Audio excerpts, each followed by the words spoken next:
Bonjour à tout le monde, je m'appelle Barthélemy Togo, je suis artiste camerounais, né au Cameroun. Je vis et travaille à Paris et à Banjul au Cameroun, dans les Grassfields, à l'ouest du Cameroun, où j'ai créé une résidence pour les artistes. Et tous les artistes du monde entier peuvent venir passer une résidence à Banjul Station et produire et réaliser des œuvres sur place. Et j'ai lié à ce projet culturel une autre dimension agricole, parce que je pensais que pour faire de la culture, il fallait aussi bien manger. Merci.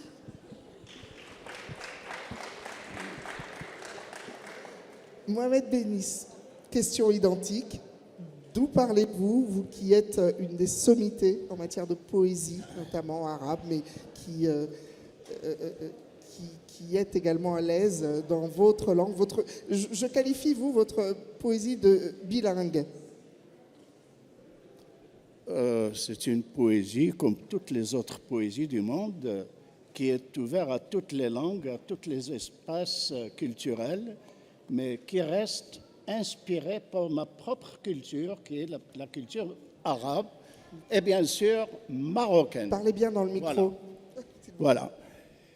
Alors, c'est ça ce qui m'intéresse, et je pense que je me sens comme un poète parmi les poètes de ce monde que j'ai rencontré partout et dont les traductions, bien sûr, facilitent le dialogue.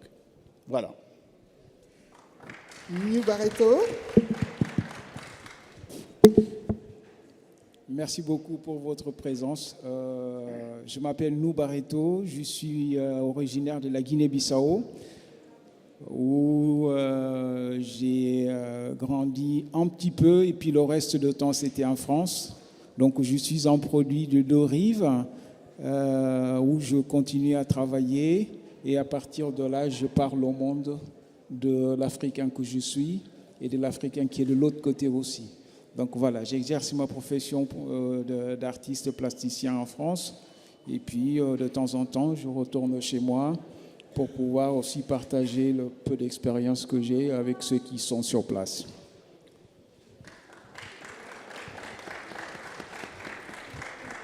Abdoulaye Konaté. Est-ce que vous entendez tous bien? Alors, nous allons vraiment porter le micro sur nos lèvres, comme ça. Parce que... Bonjour, je suis Abdoulaye Konaté. Je vis et je travaille au Mali. En dehors de mon travail de plasticien, nous avons créé une association qui s'appelle Fonds africain pour la culture. Et c'est à partir des donations des œuvres des artistes que nous finançons des projets pour les jeunes artistes, qu'ils soient artistes peintres, sculpteurs, littéraires, cinéastes, ceux qui font le multimédia. Et nous pensons que c'est important pour aider la jeunesse au niveau de la culture, pour que cette jeunesse puisse émerger et rester dans nos pays pour travailler dans nos pays. Merci.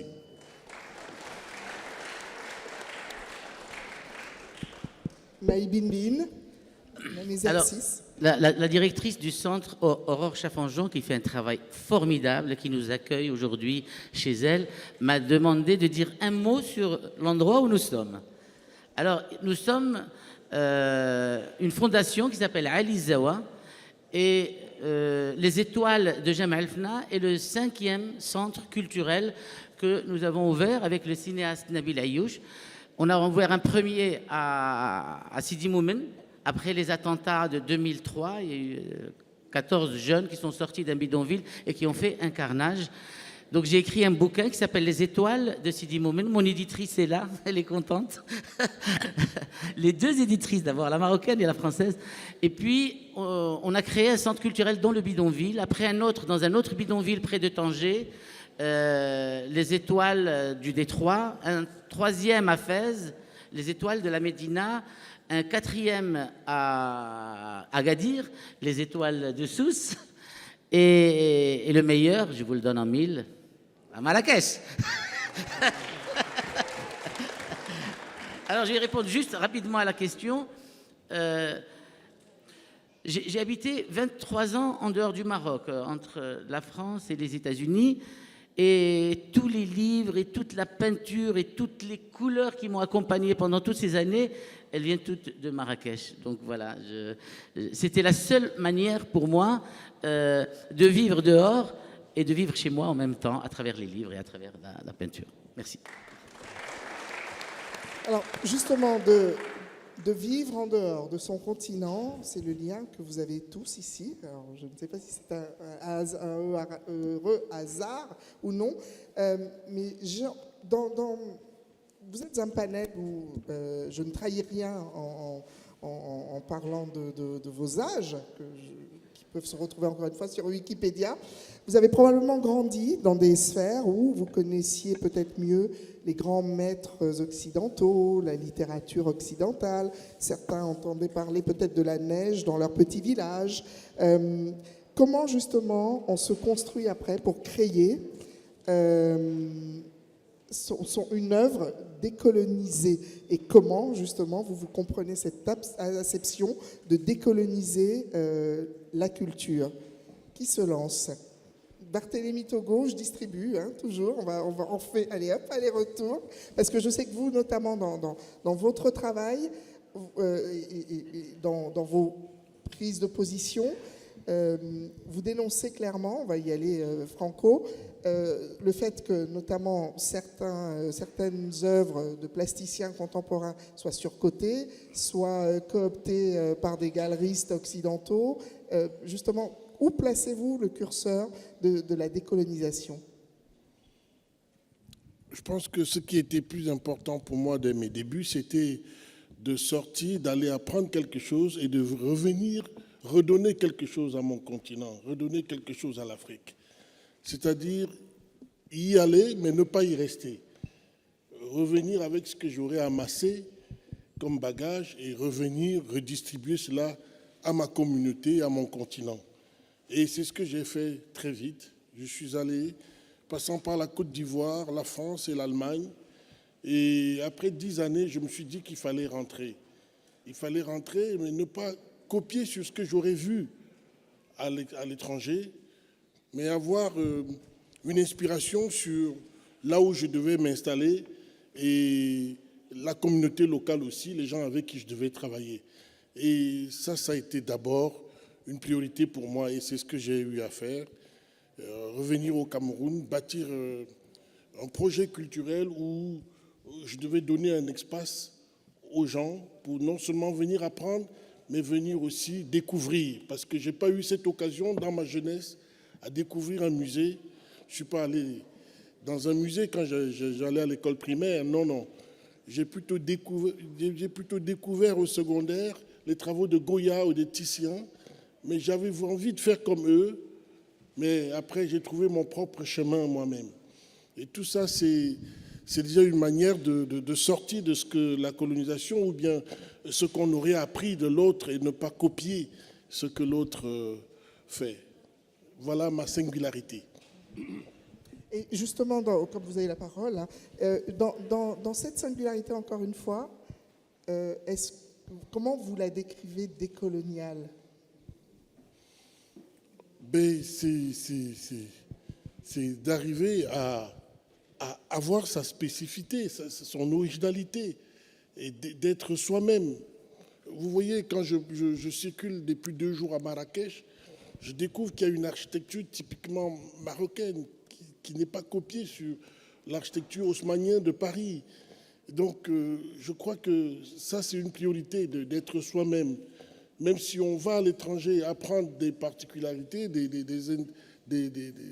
s'enrichir avec des connaissances extérieures de chez soi, quand on revient, il faut essayer d'adapter la situation avec son environnement.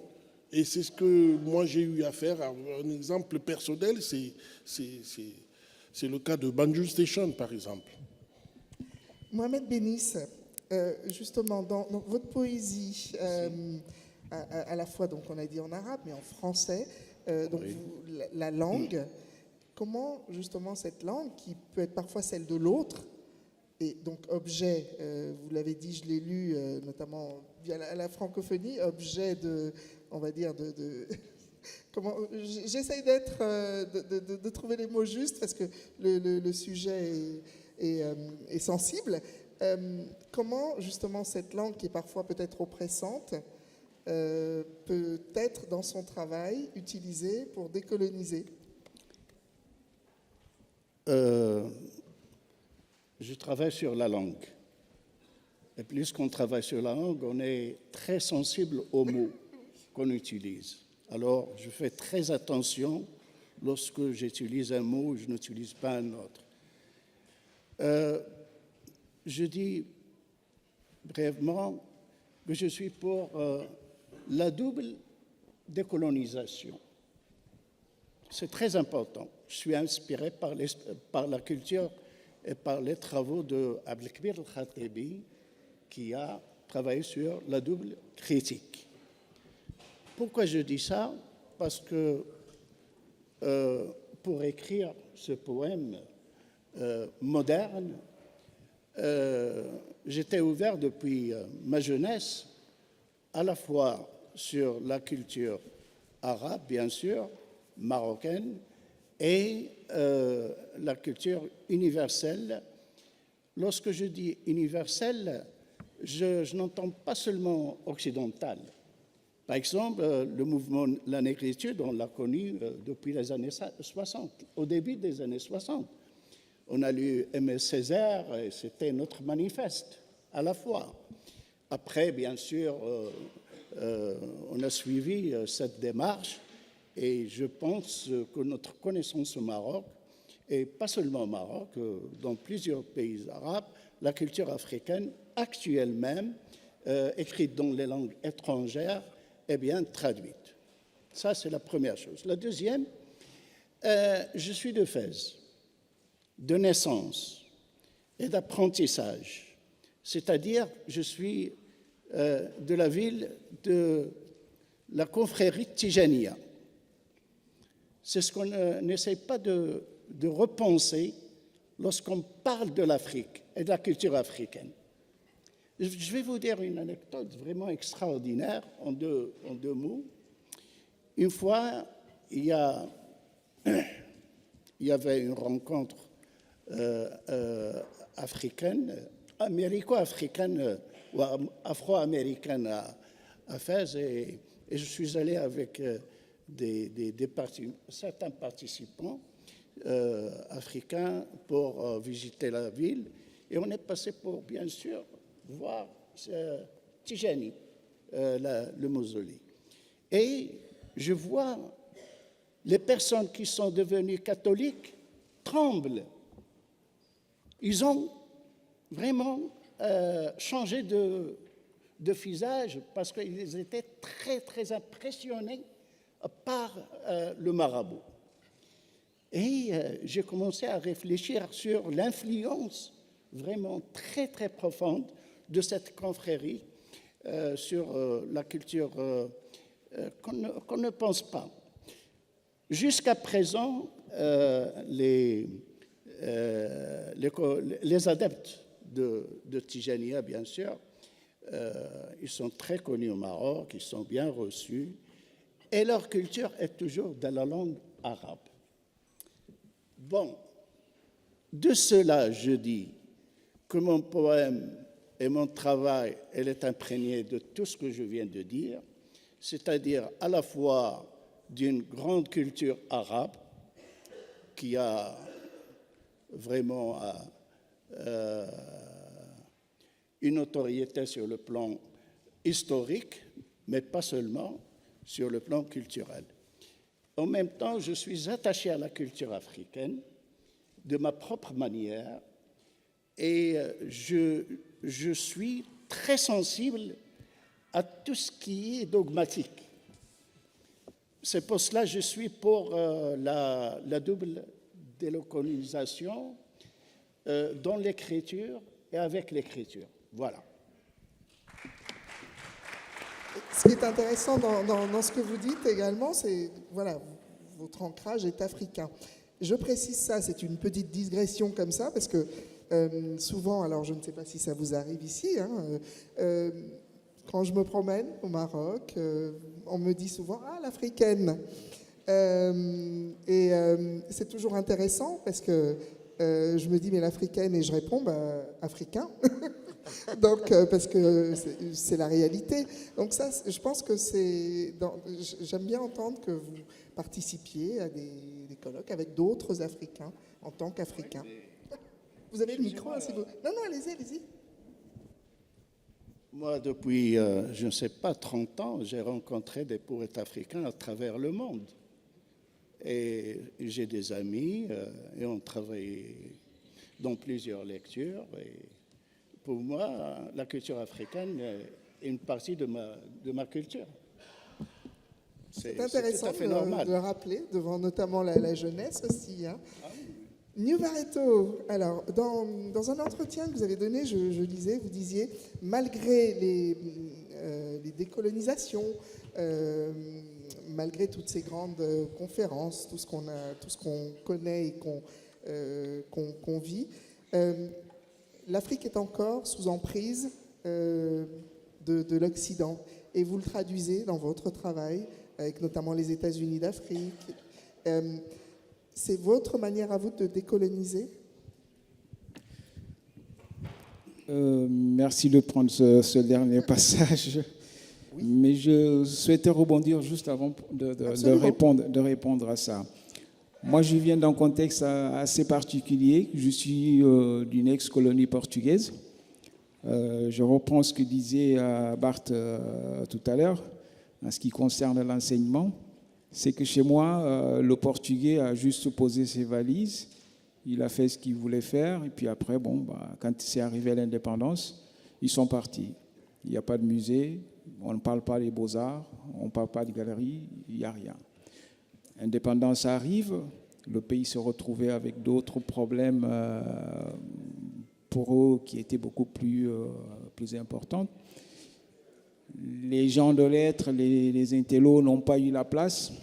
Le pays est resté jusqu'à présent sans musée, sans galerie, sans rien du tout.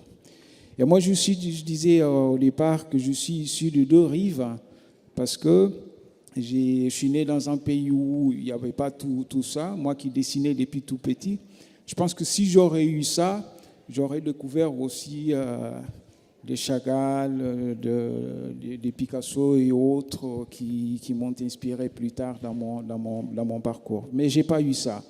Je ne savais pas ce que c'était. Je dessinais parce que je savais dessiner de naissance.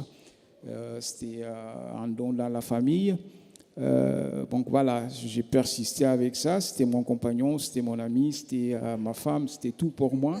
Et je passais mon temps avec. Et quand je suis parti, je suis arrivé en France assez jeune, et je me retrouve dans un autre monde avec une autre culture. Vous avez failli devenir ingénieur informaticien. C'était ça l'idée. L'idée du voyage, c'était ça. Mais une fois arrivé en France, quelques années de début d'études, je me suis rendu compte que c'était pas du tout ça. Et j'ai annoncé ça à mon oncle comme quoi je ne voulais plus faire de l'ingénierie informatique et que je voulais faire la photographie. Et là, c'était le début de la fin parce qu'il était d'une autre génération. C'est la génération qui ne comprenait pas que le métier d'artiste est aussi un équilibre, une espèce de jauge de la société parce que les artistes sont des gens qui décrivent nos dérives des hommes et qui servent pour équilibrer ou du moins pour stabiliser la société. Les artistes servent à ça. Ce n'est pas anodin que le métier d'artiste a apparu. L'art est quelque chose qui nous accompagne du matin au soir. On vit avec jusqu'à la fin de notre vie. Même pour l'enterrement, la culture est quelque chose qui nous accompagne. Toutes les traditions du monde ont sa façon de le faire, mais c'est culturel. Donc la culture, on ne peut pas l'extraire. Donc moi, j'ai arrivé, quand j'ai annoncé ça à mon oncle, il y en a d'autres assez intéressants, mon oncle m'a dit, oui, tu veux quoi? J'ai dit, non, moi je vais faire la photo. Il me dit, quoi? J'ai dit, je voulais étudier la photographie. Il m'a dit, ok, si c'est ton choix, bon appétit avec des sandwichs. Je dis bon appétit à mes sandwichs. Pourquoi? Il me dit parce que les bons moments, tu pourras acheter des sandwichs. Quand il n'y en a pas de sous, tu débrouilles. Mais à partir de demain, il faudra trouver où habiter parce que tu n'habiterais plus ici à la maison si tu continues. Donc ça a été le début de la fin. Pour vous dire que d'un côté, il y avait ce que disait la question de l'apprentissage, qu'on n'a pas eu cette chance d'avoir dès le début, dès le départ, pour qu'on puisse prendre une autre direction peut-être de ça. Et moi, je débarque en France avec le bagage du jeune homme que je suis venu avec, et j'apprends autre chose. J'apprends autre chose et je me retrouve dans un monde où il m'a fallu du temps pour équilibrer les deux, ou extraire, disons, la partie positive d'un côté et de l'autre, sans pour autant oublier le mien ou d'où je viens. Donc je pense que c'est ce qui est intéressant. Alors, un pas pour arriver à ce que je fais, je corrige juste un petit peu le titre de l'œuvre. Ce n'est pas États-Unis d'Afrique, mais c'est États désunis d'Afrique. Donc c'est une critique, en fait, c'est une lecture de ma personnelle que j'ai dû, après maintes et maintes instants de réflexion sur la problématique africaine, qui deviennent quelque chose, une espèce de routine cruciale que l'Afrique ne s'en sort jamais avec. On a l'impression qu'il y a des gens qui pensent pour nous et ils savent auparavant comment contourner les choses pour que nous revenions toujours aux cases départ. Donc c'est de cette réflexion-là qu'est née cette œuvre qui s'appelle États des Unis d'Afrique, où effectivement je vais tout simplement interroger par des thématiques différentes sur ce drapeau-là. Voilà. Donc pour moi, c'est une façon aussi de questionner les valeurs, et j'ai tendance, avant de critiquer les autres, j'ai tendance à regarder chez moi d'abord, avant de critiquer les autres. Donc je pense que si l'Afrique demain voudra faire quelque chose ou exposer ou mettre à sa culture, non pas, l'Afrique n'a pas besoin de démontrer qu'il en a. On le sait, nous le faisons, les gens le savent, il n'y a pas besoin d'effort pour ça. Il y a juste besoin de se réorganiser, restructurer, considérer ces valeurs-là pour que nous puissions marcher ensemble. Donc, toutes les cultures sont bonnes.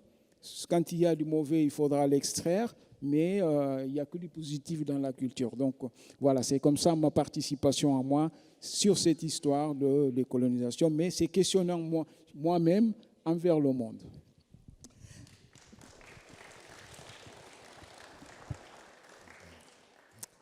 Abdoulaye Konaté, donc moi j'aimerais également vous entendre sur, ce sera votre parcours évidemment, puisque ça va réunir toutes les questions dont on parle ici aujourd'hui, à savoir de votre naissance, le contact avec le peintre de Bokar Keïta, je crois. C'est lui qui initie, qui ouvre votre passion pour les arts. Et puis après, il y a évidemment Wilfred Olam, Cuba, etc.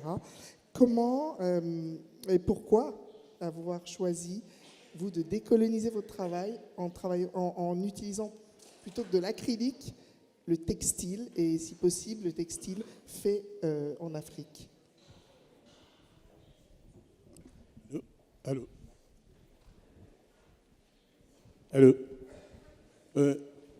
Bon, pour prendre le départ, la colonisation est un fait historique qui avait ses objectifs, que ce soit sur le plan économique, sur le plan culturel. Pour moi, c'est le passé. C'est le passé. Ce n'est pas une lutte frontale que nous engageons contre ce passé historique. Bien sûr qu'on a encore des séquelles de ce passé-là. Moi, mon accent particulier se trouve surtout au niveau de la formation.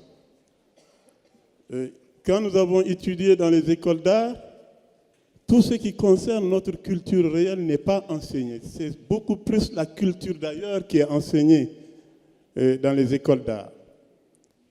Et à mon retour des études, j'avais un projet de faire une école d'art.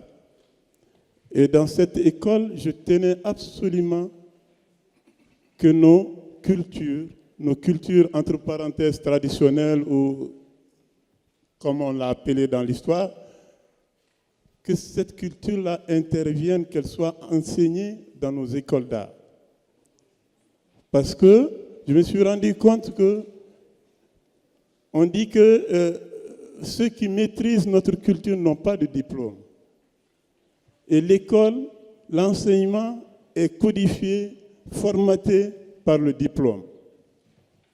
Je me suis dit, la première bataille, c'est de voir comment nos responsables peuvent accepter qu'un musicien traditionnel enseigne dans une école d'art, qu'un sculpteur traditionnel donne des cours, donne sa technique dans les écoles d'art, et qu'il soit payé au même titre que celui qui a fait le doctorat dans une université. Ça, c'était mon premier combat. On a pu faire pendant 5 ans que Toumani Diabaté, un grand joueur de kora, intervienne au Conservatoire des Arts. Que Malik Sidibé, un grand photographe qui n'a pas fait la photo à l'école, qu'il intervienne dans les écoles d'art. Et je pense que c'est fondamental pour toutes nos écoles d'art qui existent ici. Il faut que les hommes politiques, que les dirigeants, que les ministères de l'enseignement supérieur acceptent. Peut-être chaque pays doit trouver la formule, mais que ceux qui détiennent nos savoirs puissent intervenir pour la formation de nos jeunes. C'est important.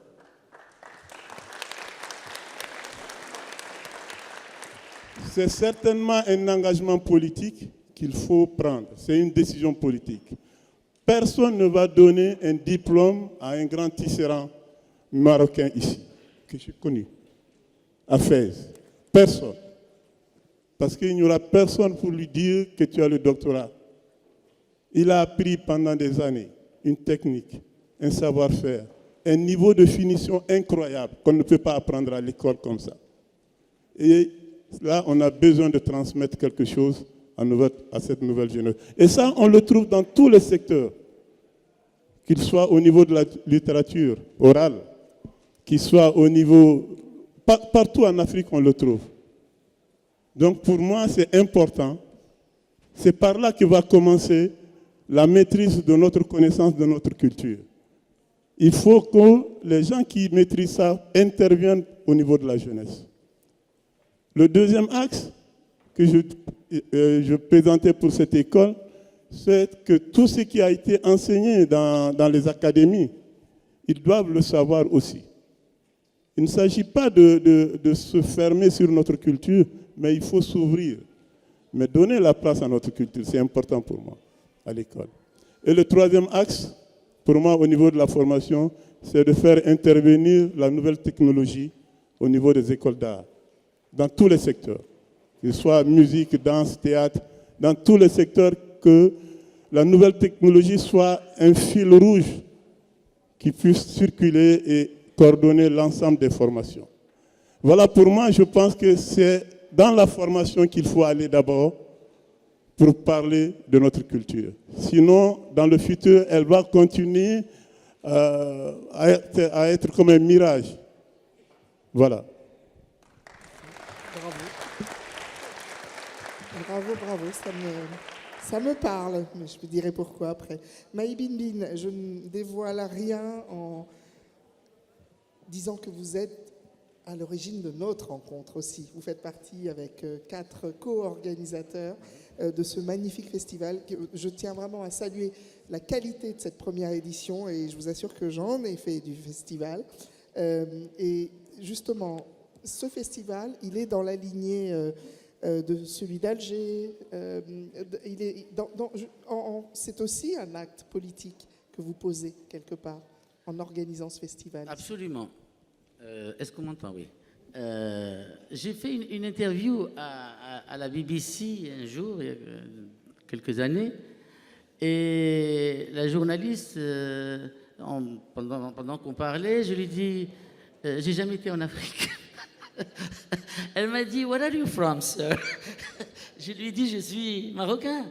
Elle m'a dit où est le Maroc, monsieur? C'est honteux. Je lui ai dit est-ce que vous pouvez couper cette séance? C'est-à-dire, on ne se sent pas africain, c'est honteux. On regarde toujours devant, on ne se regarde plus entre nous. Et donc, j'ai eu un choc en disant à cette femme que je n'ai jamais été en Afrique, je ne connais pas l'Afrique. La colonisation, elle est là, elle est pas, elle est dans la tête. On est là-bas. Et j'ai vécu très très très longtemps à Paris. Et je comptais y vivre. Moi, j'ai jamais senti la colonisation. Je suis né, on était plus ou moins libre. Au pire, on a eu les années de plomb. C'était un peu comme la colonisation, comme le protectorat.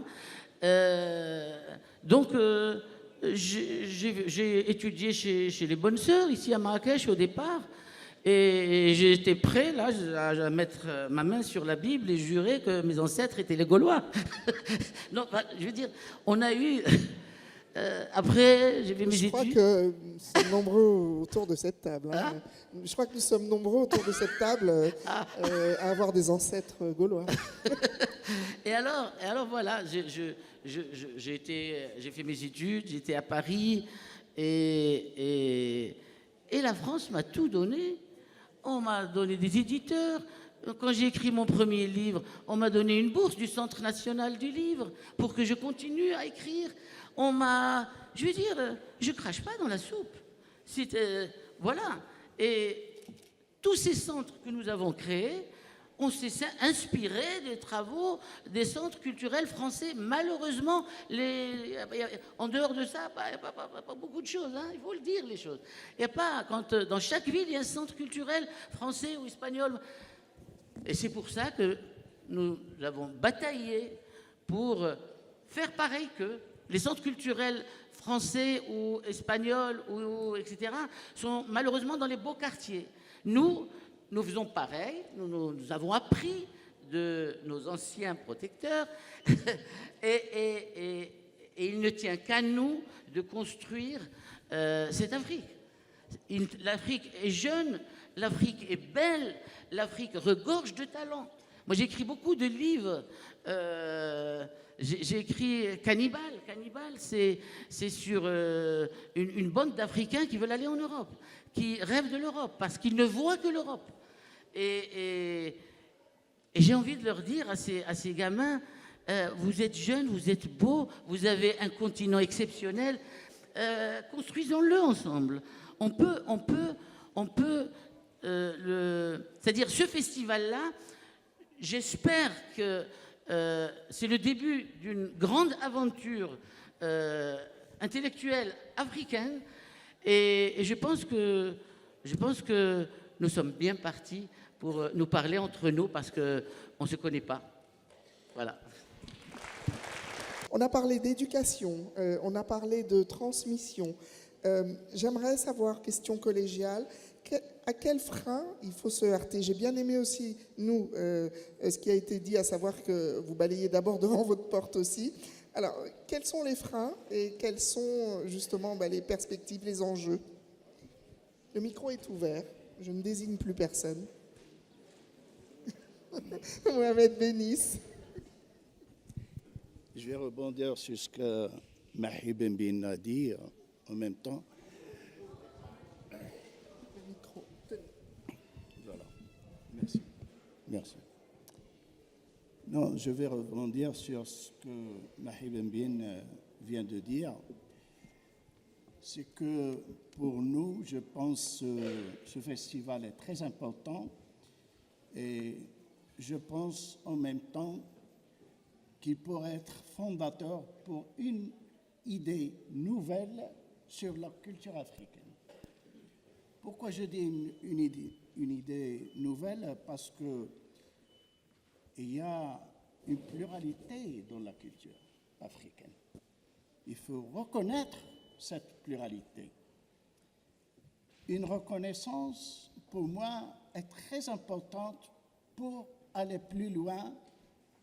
Qu'est-ce que ce plus loin? C'est le dialogue.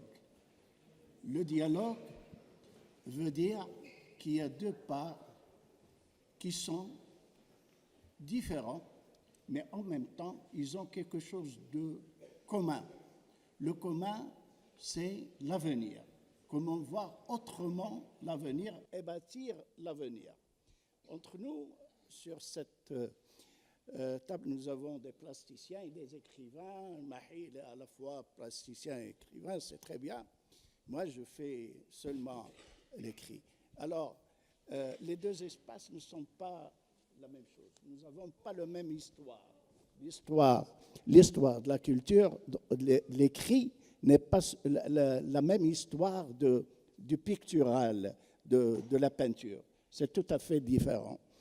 Et je pense que c'est très, très important d'avoir le courage de repenser nos mots que nous utilisons. Parce que les mots ne sont pas neutres. Il faut refonder, repenser, recréer nos propres concepts pour vraiment arriver à revoir ce que nous faisons. Parce que moi, je n'aime pas la courtoisie. Je n'aime pas la courtoisie. La courtoisie, ce n'est pas le domaine de la culture. C'est le domaine de la politique. Non, on n'a rien à voir avec la politique. Nous, on a une responsabilité. La responsabilité d'écrire les mots et le sens des mots. C'est pour cela, moi, je suis très attentif à la culture africaine, que ce soit ancienne ou moderne, actuelle. Comme j'ai dit, depuis ma jeunesse, et je ne suis pas le seul, j'ai suivi la culture écrite, mais en même temps la peinture et l'art pictural africain, ici et là, de par le monde. Et je pense que vraiment, la culture africaine maintenant, ce n'est pas une culture mineure. On a réussi à avoir des prix Nobel dans les deux côtés. C'est-à-dire, il y a des Arabes qui ont eu le prix Nobel, mais en même temps, des Africains qui sont nobilisés, et c'est quelque chose d'extraordinaire. Mais je dis en plus, nous n'avons pas seulement, nous, cette situation. Il faut penser aussi à l'Inde, qui est très, très proche de notre situation. Et c'est très, très important. Moi, je m'attache à revoir le monde, et je pense que pour mieux être africain, il faut être dans le monde et avec le monde. Voilà.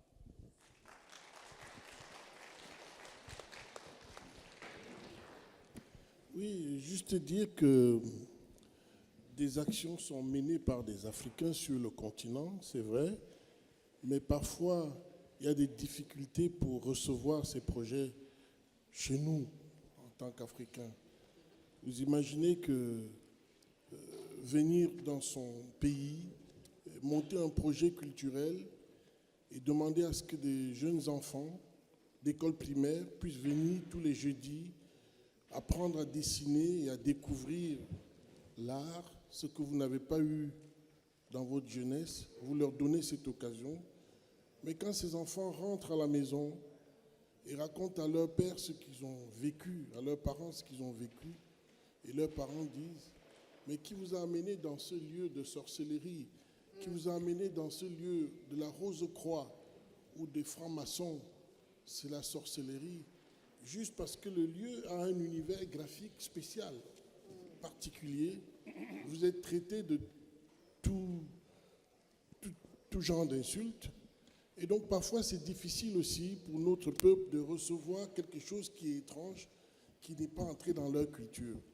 Et ça, c'est une difficulté qu'on a sur le terrain ici en Afrique. Moi, j'ai été très touché lorsque on nous a traité d'être un lieu de Rose-Croix ou de secte, juste parce qu'il il y avait cette culture des parents qui ont reçu des colonisateurs que nos pratiques culturelles, ce que nous en faisions, était de la magie.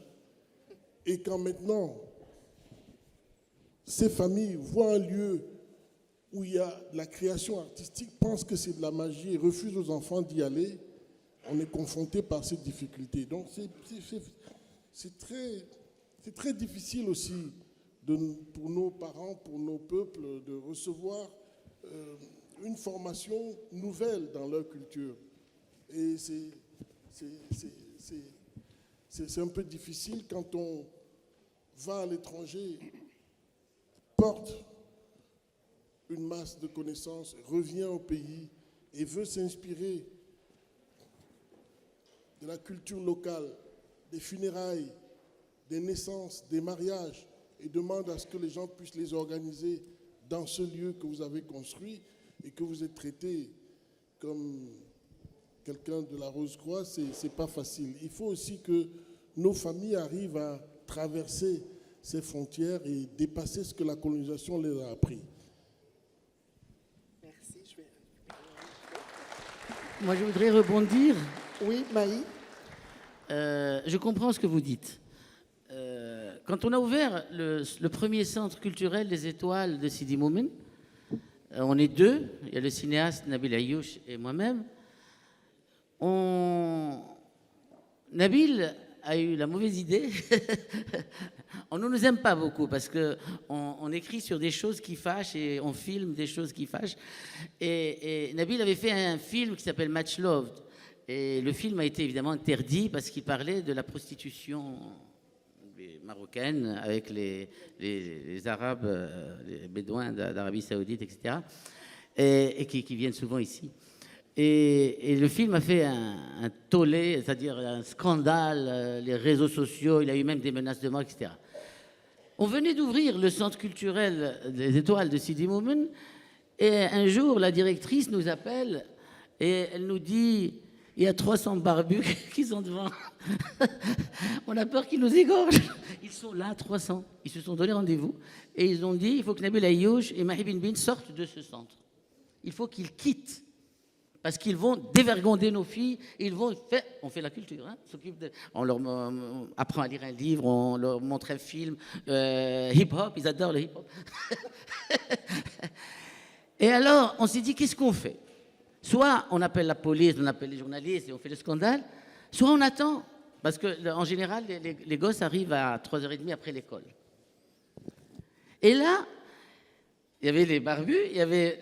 la directrice, Sophia, à l'intérieur, et on tremblait. Eh bien, il y a eu les femmes qui ont ramené leurs gosses pour aller au centre, et elles ont chassé les gars. Elles les ont chassés. Nous avons été sauvés par les femmes de Sidi Moumen, parce que les barbus, c'est aussi les neveux, les cousins, etc.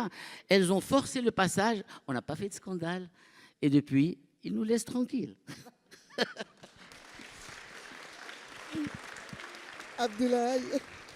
Abdoulaye, pour finir, est-ce que vous avez les mêmes réticences quand vous... Parce que vous, la particularité, c'est que vous déchirez, vous coupez des basins qui valent une fortune en CFA. Est-ce que vous avez eu des réticences comme ça en disant « Mais pourquoi ils gâtent ce tissu ?» Est-ce que vous avez... Non, moi, les chocs qu'on a eus, ce n'est pas par rapport à la technique de travail, c'est beaucoup plus par rapport au contenu. J'ai eu des œuvres qui ont été censurées d'une manière ou d'une autre. Il y avait une œuvre sur Israël et la Palestine où je ne faisais que demander l'indulgence des peuples pour que ces deux peuples puissent vivre ensemble. Mais qui connaît le problème Israël-Palestine, c'est un problème très très sensible. Des fois, tout le monde a peur de parler. Voilà, donc j'ai eu un problème dans ce cadre-là. Un deuxième problème, c'était une œuvre sur l'initiation qui a été présentée en Chine en 2019, un tout petit peu avant la Covid. Et il m'a été demandé, c'était un ensemble de 7 pièces, on m'a demandé d'enlever 2 pièces pour faire 5. J'ai dit, bon, au directeur du musée, vous pouvez vous occuper de ça, moi je ne le ferai pas. Voilà. Donc ça, c'est des choses qui arrivent, c'est normal, c'est tout à fait normal. Il faut faire avec. Mais je pense quand même pour les villes, pour les centres-villes, on a besoin de comprendre. Je sais que vous faites le maximum, mais on a besoin quand même de travailler avec la population avant la création de ces centres-là. C'est important. Ça doit faire partie de notre culture. Ce n'est pas seulement le lieu qui est important, il faut que l'environnement soit d'accord aussi avec votre lieu dès le début. Il faut le partager avec le lieu. C'est très compliqué à dire, mais... Je voulais juste, parce qu'il y a quand même une...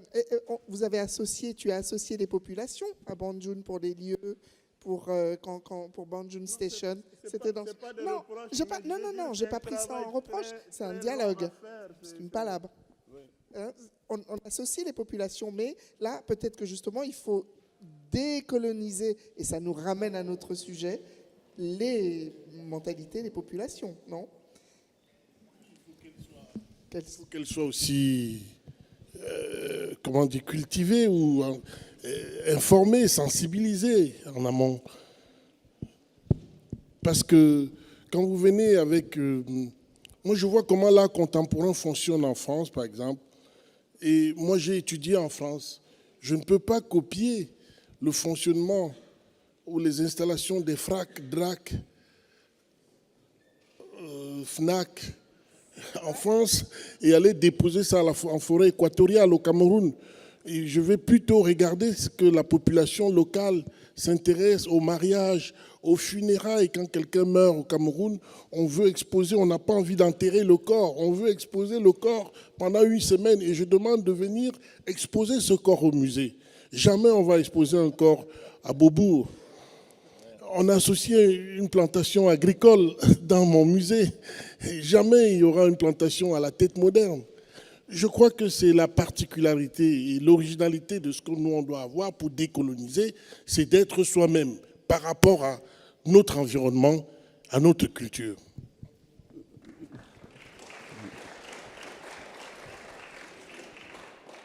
Je voulais juste ajouter quelque chose. Notre travail n'est pas une lutte contre telle ou telle culture. Au contraire, nous accumulons. Et je pense que c'est une chance, pas seulement pour l'Afrique, mais pour l'universel. C'est un côté de la culture mondiale qui n'était pas visible. Et aujourd'hui, nous essayons d'apporter cette partie qui n'était pas visible au monde. Merci. Merci.